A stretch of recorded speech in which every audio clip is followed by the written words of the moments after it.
Jadi PISA itu adalah singkatan itu dari Program for International Student Assessment. Yeah. Jadi sebuah studi itu yang dilakukan yang berpusat di Paris, Prancis. Halo, selamat pagi semuanya. Kembali ke channel kesayangan kita, Podcast Unaja. Kali ini kita akan kedatangan narasumber dari Kepala Prodi Studi Matematika di Universitas Dewangsa Jambi. Kita langsung sapa aja yuk. Selamat pagi, Pak. Pagi. Boleh memperkenalkan diri dulu, Pak, buat sobat Unaja di rumah gitu. Ya, halo sahabat Unaja. Perkenalkan, nama saya Dian Fitra. Saya adalah salah satu dosen di Universitas Dewangsa Jambi, khususnya itu di Prodi Pendidikan Matematika. Baik, Bapak kabarnya gimana selama pandemi? Baik-baik aja? Alhamdulillah, dengan mengikuti arahan dari gugus tugas, tetap social distancing, kemudian jika tidak terlalu penting tidak keluar rumah. Proses ngajar mengajarnya tetap berjalan lancar ya? Walaupun menggunakan metode e-learning. Oke, langsung ke tema pembahasan hari ini adalah mengenal apa itu PISA lebih dalam oleh Pak Dian. Nah, teman-teman kalau misalnya ada yang belum tahu tentang PISA, itu sangat baik dalam simak pembicaraan kita hari ini dengan Pak Dian ya. Kalau boleh tahu, saya sendiri tuh nggak tahu Pak PISA itu apa. Jadi kepanjangan PISA itu apa? Jadi PISA itu adalah singkatan itu dari Program for International Student Assessment. Yeah. Jadi sebuah studi itu yang dilakukan yang berpusat di Paris, Prancis, itu untuk melihat bagaimana literasi. Sebenarnya ada banyak bagian seperti ada matematika, ada bahasa, ada ekonomi dan lain-lain. Nah, karena di sini saya sebagai dosen pendidikan matematika, mungkin pada kali ini kita akan lebih khusus membahas tentang literasi matematikanya. Jadi PISA ini di Indonesia baru diterapkan atau bagaimana, Pak? Sebenarnya PISA ini yang mengadakan itu adalah negara yang tergabung dalam OECD namanya, atau bisa kita bilang itu negara yang maju dan berkembang. Nah, itu setiap tahunnya ada penambahan jumlah negara yang ikut. Jadi penyelenggara, kemudian kita daftar ke sana untuk mengikuti studi tersebut. Sumbernya tadi negara dari Prancis itu? Itu namanya tadi yang PISA itu. Yang PISA itu? Ya, berawal dari Prancis yang mencetuskan program itu, ya, kemudian beberapa negara ngikut? Karena tadi mungkin negara-negara ini mau tahu bagaimana kemampuan literasi matematika atau literasi yang lainnya di negara mereka. Jadi mendaftar untuk mengikuti studi tersebut. Jadi di Indonesia sudah diterapkan? Indonesia telah bergabung itu sejak tahun 2000. Sejak tahun 2000? Ya. Oh, saya baru tahu malah. Padahal saya ya istilahnya tuh tamat sekolah aja 2002, tamat dari SD. Dan nggak sadar kalau program itu diterapkan. Nah, spesialnya dari PISA ini apa, Pak? Pertama kita bahas dulu apa itu literasi matematika. Kalau literasi matematika itu adalah selama ini kita mungkin yang pada umumnya di sekolah-sekolah itu kita hanya fokus ke pengerjaan matematika. Misalkan di persamaan, anggap salah satu pelajaran, misalkan persamaan linear, diberikan 3x tambah 9 sama dengan 10 gitu. Berapa nilai x? Nah, kalau literasi ini, dia itu menyajikan situasi masalah yang bisa kita temui di kehidupan sehari-hari. Nah, situasi itu di dalam PISA dinamakan konteks. Konteks. Ya, ada konteks. Nah, kemudian literasi ini melihat kemampuan siswa itu yang pertama adalah memformulasikan matematika. Jadi dalam masalah sehari-hari tadi diubah ke masalah matematika. Jadi tujuan literasi dari program PISA ini seperti itu gambarannya? Kalau di dalam matematika itu intinya menggunakan matematika itu di dalam kehidupan sehari-hari. Kemudian selanjutnya tadi baru tahap pertama. Ya, itu yaitu merumuskan bentuk matematika dari sebuah masalah yang nyata. Masalah nyata. Ya, diberikan masalah, kemudian dirumuskan dalam matematika. Nah, baru diselesaikan di dalam ranah matematikanya. Nah, yang selama ini pada umumnya di sekolah-sekolah itu, di sekolah-sekolah kita ini, itu kita bermainnya di daerah ini. Jadi ada masalah matematika, kita selesaikan, dapat hasil matematika, sudah. Nah, yang literasi matematika tadi itu bergerak dari lebih awal lagi. Jadi ada masalah di kehidupan sehari-hari, diberikan situasinya atau di dalam PISA ini dikatakan namanya konteks. Nanti dari masalah tersebut kita buat rumusan matematikanya, formulasi matematikanya, kemudian diselesaikan, dapat hasil matematika. Dari hasil matematika tadi diinterpretasi lagi ke masalah awal. Oh, jadi seperti setelah udah selesai disinkron dulu, cocok kembali ke awal. Jadi, nah, ya mungkin untuk permasalahan ke awalnya. Ya, mungkin kita sudah mengenal soal cerita. Nah, mungkin lebih agar mudah membayangkan seperti itulah kira-kira.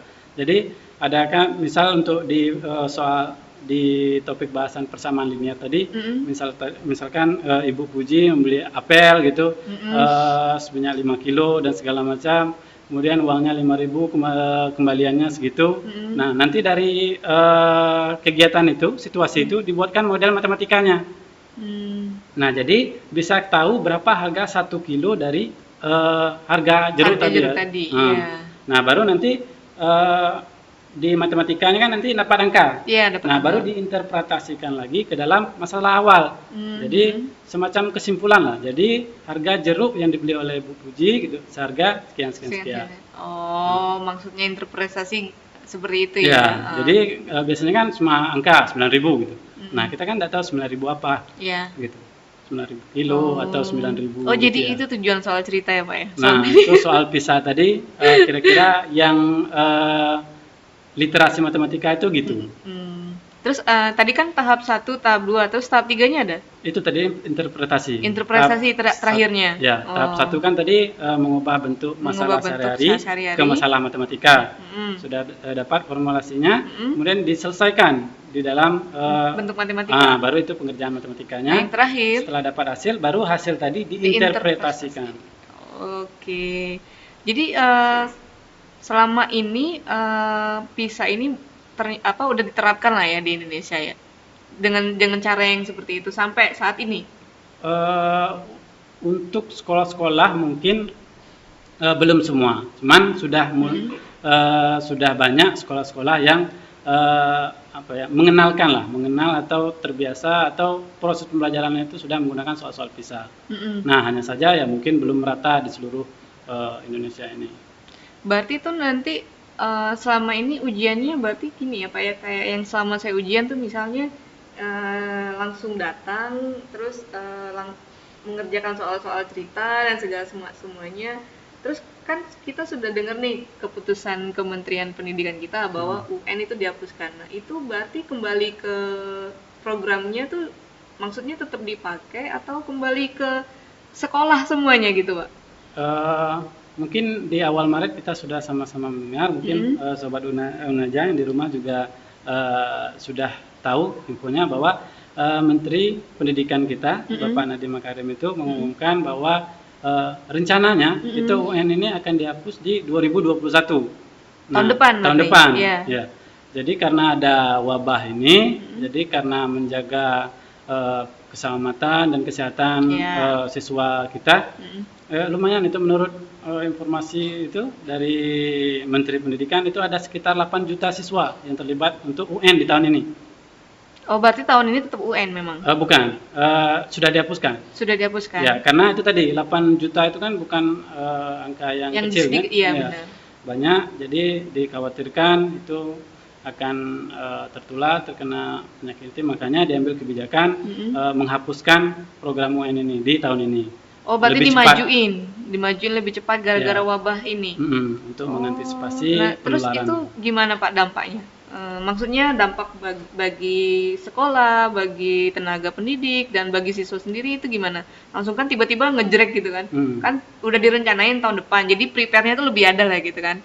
Tapi kalau ketika langsung tiba-tiba langsung dipercepat tahun ini, nah itu kan sesuatu yang kayak tiba-tiba gitu. Nah, itu bagaimana Pak dampaknya? Ya mungkin selalu ada dua sisi gitu ya, Iya, ada iya. pro kontranya. Nah mungkin kalau kita lihat dari sisi baiknya, yang pertama itu tadi kita bisa mencegah penularan itu pada anak-anak didik kita. Nah kemudian yang kedua, di samping itu kan juga ada kebijakan pemerintah bahwa untuk kelulusan itu dikembalikan ke sekolah. Oh, Nah untuk itu juga itu yang sisi positif ya. dari apa ya, kebijakan sampingan dari dihapuskannya UN di tahun ini. Jadi kelulusan sepenuhnya dipersilakan kepada pihak sekolah. Nah ada juga sekolah yang apa ya, menentukan kelulusan itu dari 5 semester terakhir nilai di raportnya. Kemudian ada juga yang melakukan tes. Nah cuman tes ini kan juga dari pemerintah, dari Kementerian Pendidikan tidak memperbolehkan adanya tes di dalam ruangan tatap muka gitu. Jadi kalau misalkan tetap mau melaksanakan tes. Jadi saya dengar beberapa di Kota Jambi ini ada sekolah yang siswanya datang mengambil soal, kemudian dibawa ke rumah untuk dikerjakan, nanti dikumpulkan lagi gitu. Oh, nah, jadi dikerjakan di rumah nggak di sekolah?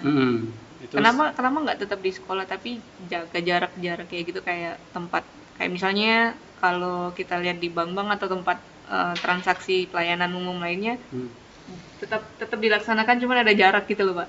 Kenapa nggak dilaksanakan seperti itu aja kan, biar lebih terkontrol gitu.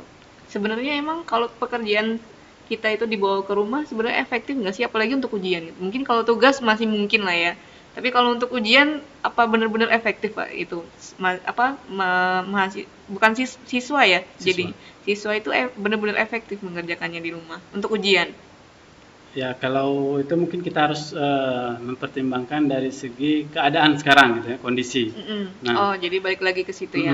Kondisi. Jadi memang prioritas dari kementerian itu mengambil kebijakan tersebut adalah agar memang betul-betul menjaga agar jangan sampai terkontaminasi tadi, agar jangan sampai tertular virus tadi. Jadi makanya diambil kebijakan bahwa sudah untuk tahun yang rencananya tahun depan mau dihapuskan, percepat saja di tahun ini. Jadi istilahnya ada apa ya namanya, kerenggangan apa sih istilahnya tuh, jadi misalnya gini, oh karena ada wabah ini jadi diturunkan sedikit apa dalam ilmunya tuh, di ketatnya itu dikurangin gitu. Jadi maksudnya gini, kan biasanya kan kalau ujian itu kita ketat gitu kan Pak ya, maksudnya penilaiannya juga kita harus gimana banget lah gitu kan, harus tetap benar-benar selektif banget lah kita sebagai tenaga pendidik. Cuman karena ada wabah ini berarti kan kita mengurangi itu. Nah itu memang kita mengikuti murni seperti itu, atau ada dampak misalnya, wah ini nanti maksudnya kompeten anak ini dalam mengerjakan soal menurun nih kalau kita juga menurunkan proses kedisiplinan kita dalam belajar itu. Mungkin sebelum itu saya jelaskan dulu, mengutip dari kata Menteri Pendidikan. Jadi sebenarnya UN ini juga pelaksanaan UN ini berdampak tidak seperti apa yang diharapkan. Jadi pemerintah itu mengharapkan bahwa dengan adanya UN maka terpetakanlah ketersebaran pendidikan, pemerataan pendidikan gitu. Jadi kita dapat peta pendidikan di Indonesia gitu. Nah, dengan diadakannya UN ini ada yang ada yang sesuatu yang diharapkan oleh pemerintah, cuman tidak tercapai gitu. Nah, kemudian ada juga mengutip juga dari Menteri Pendidikan mengatakan bahwa sebenarnya penghapusan UN ini adalah mengembalikan kepada sesuai dengan Undang-Undang Dasar yang mengatakan intinya adalah kelulusan itu memang ditentukan oleh sekolah. Itu kebijakannya. Nah makanya ini kan karena baru peraturannya masih digodok gitu ya, detailnya belum selesai gitu. Nanti untuk di kelulusan yang direncanakan itu di tahun 2021 itu, kelulusan itu ditentukan oleh sekolah. Nah, pertanyaannya indikator yang mengatakan lulus atau tidaknya itu gimana gitu ya? Iya, benar. Nah, makanya nanti sekolah itu memang diberikan kebebasan seperti slogannya Merdeka Belajar gitu ya. Oh iya. Nah, jadi kelulusan itu bisa jadi ditentukan oleh sekolah berdasarkan proyek, misalkan ada proyek apa gitu di kelulusan. Nah, kemudian nanti jika selesai, jika mendapat nilai bagus atau segala macam, intinya berhasil dalam proyek tersebut, anak itu dikatakan lulus gitu. Atau bisa juga berdasarkan hasil karya gitu, membuat apa gitu. Jadi memang dengan dihapusnya UN, dikembalikan sekolah, diharapkan sekolah-sekolah yang punya apa ya, kreativitas lain gitu, yang mendorong kreativitas siswa itu untuk bisa tumbuh.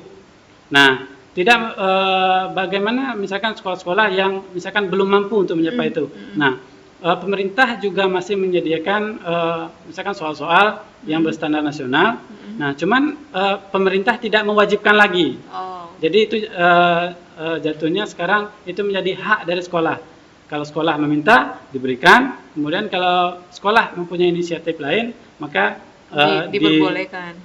Dengan adanya aturan yang baru ini, maka akan ada kesempatan di sana untuk sekolah. Jadi kesimpulannya lebih dituntut untuk kreatif ya Pak ya? Nah, kreatif baik dari siswanya sama tenaga pendidiknya. Atau sekolahnya gitu. Atau sekolahnya. Ya. Wah, nah, untuk kedepannya di 2021 itu, maka selama ini kan UN diadakan di akhir jenjang atau di kelas 3. Nah, nanti di 2021 itu rencananya akan dilakukan di kelas 11 atau di tengah jenjang. Kelas 2 kan? Jadi yang apa ya, pressure-nya itu bukan lagi di siswanya, tapi sekolah. Memang yang dinilai itu benar-benar bagaimana penyelenggaraan pendidikan di sekolah tersebut, itu yang diharapkan oleh pemerintah.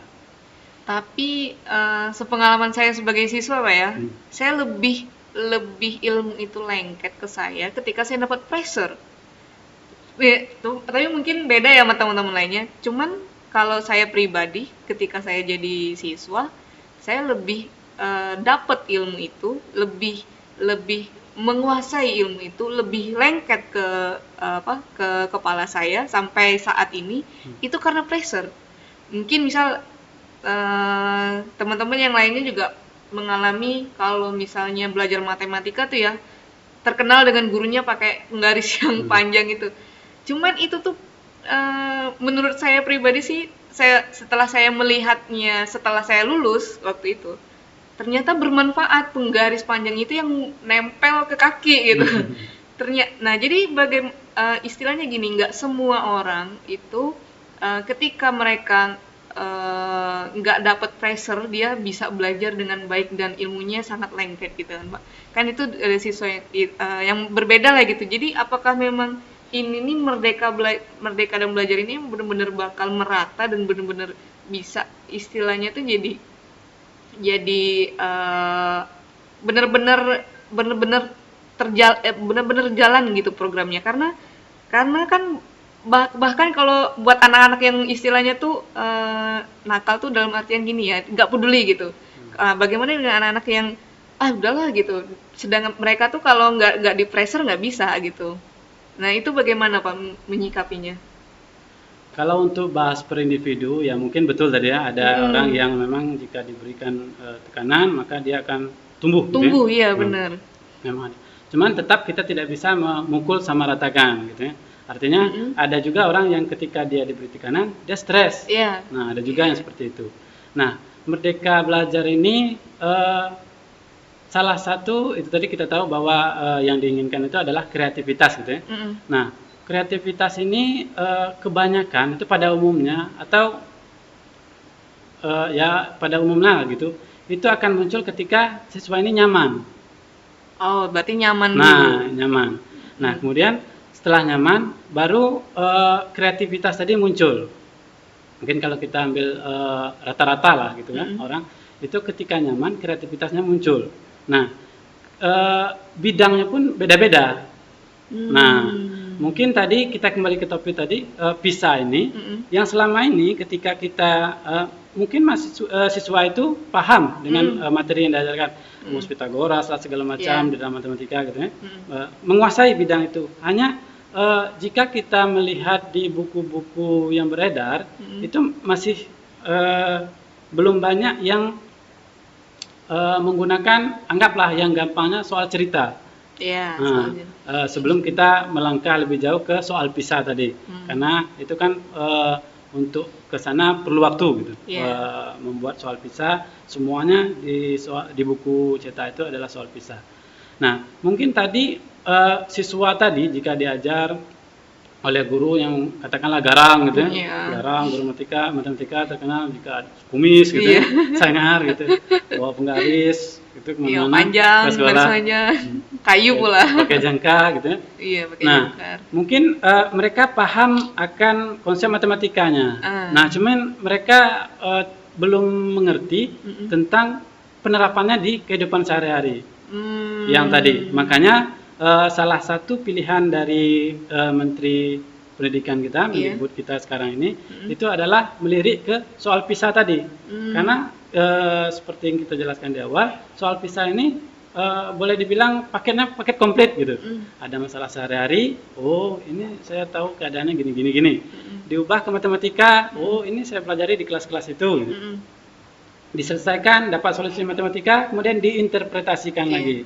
Nah, jadi kalau tadi yang kita paham, cuman kita paham di skop yang langkah kedua tadi. Kita baru paham di pengerjaan matematikanya. Kita mungkin belum pernah mencoba merubah bagaimana merubah permasalahan sehari-hari ke matematika, kemudian hasil matematika tadi menginterpretasikannya. Hal ini terbukti dari penelitian, itu rata-rata permasalahan soal PISA ini, dari hasil penelitian terkait soal PISA ini, kelemahan siswa kita di sana. Yang pertama ada masalah sehari-hari, masalah konteks nyata gitu ya, di kehidupan sehari-hari kita ditemukan. Siswa tidak mampu merubah ke bentuk matematikanya, memformulasikan tadi. Nah, kemudian setelah peroleh hasil tidak mampu untuk menginterpretasikannya. Nah, itu temuan di penelitian itu. Jadi memang pada umumnya kita baru di poin kedua ini, baru bekerja di matematikanya. Nah, belum intens untuk yang merubah dari permasalahan sehari-hari ke matematika, atau dapat hasil kita interpretasikan gitu. Udah dapat nih clue-nya nih berarti Pak. Maksudnya gini, ternyata saya selama ini hanya mengerti konsepnya aja, tapi tidak bisa menerapkan ke kehidupan sehari-hari. Misal kayak dulu tuh yang lengket banget yang persamaan linear itu kan. Jika X misalnya 0, nanti kita ketemu persamaannya apa, jika Y-nya berapa. Nah, itu memang sih apa ya, jadi tujuannya ke kehidupan sehari-hari ya. Ya, berarti ini PISA ini Pak ya, lebih ditekankan di Indonesia saat ini Pak ya? Direncanakan itu akan digunakan sebagai pengganti soal UN yang ada selama ini. Oke, baik teman-teman. Sekarang ini ada pertanyaan dari pemirsa, dari @ainun afifa.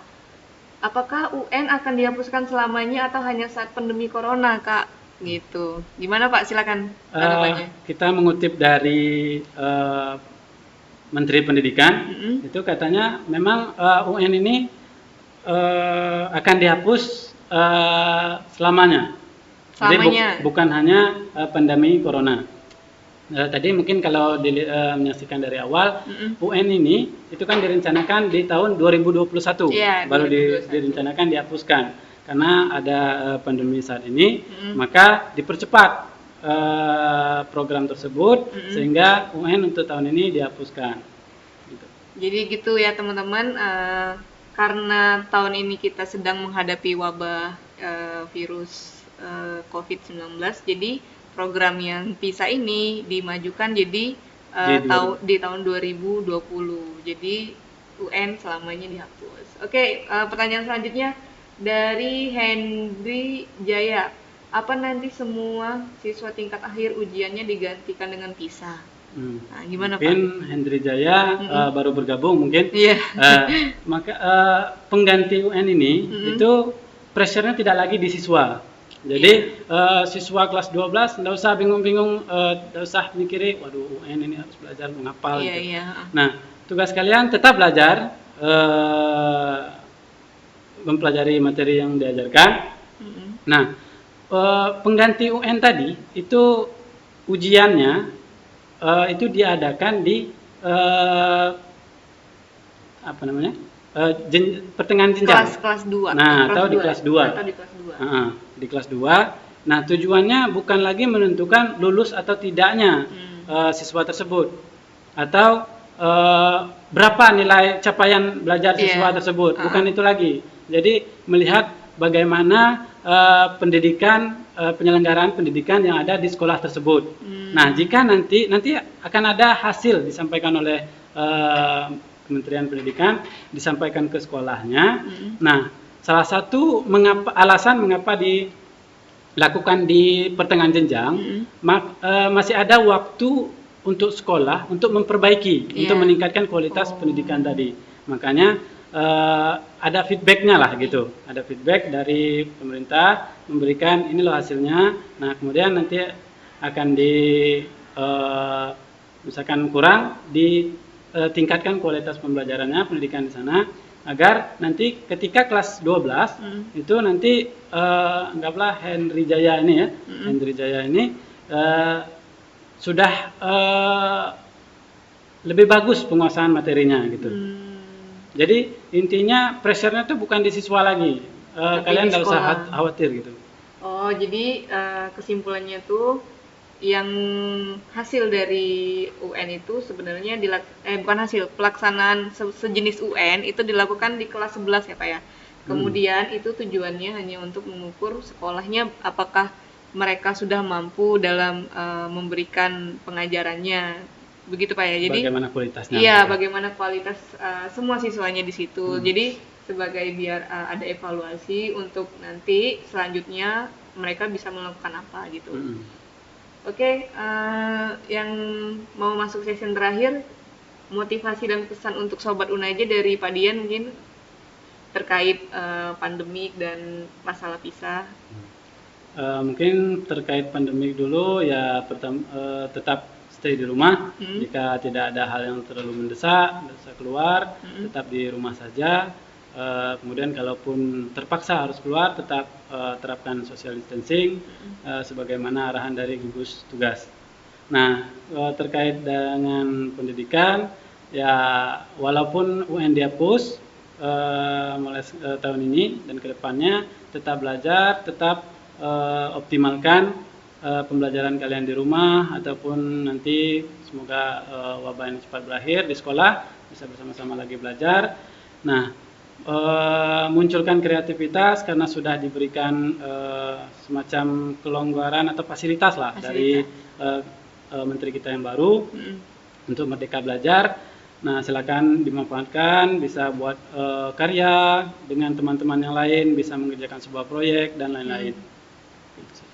Oke, sekian dari tema kita hari ini. Jadi teman-teman harus digarisbawahi bahwa UN kita itu udah dihapus untuk selamanya dan dimulai tahun ini ya Pak ya? Dimulai tahun ini. Dan untuk kedepannya kalian tuh lebih dituntut untuk lebih kreatif gitu Pak ya, lebih kreatif dalam belajar lah gitu Pak ya, lebih kreatif dalam belajar. Jadi hampir sama dong Pak, kayak mahasiswa tingkat akhir disuruh bikin skripsi atau gimana kan, itu kreatifnya mahasiswa gitu ya. Nah itu lebih sulit sih guys. Lebih sulit daripada UN. Kalau saya sih lebih memilih UN daripada disuruh tuntut untuk kreatif.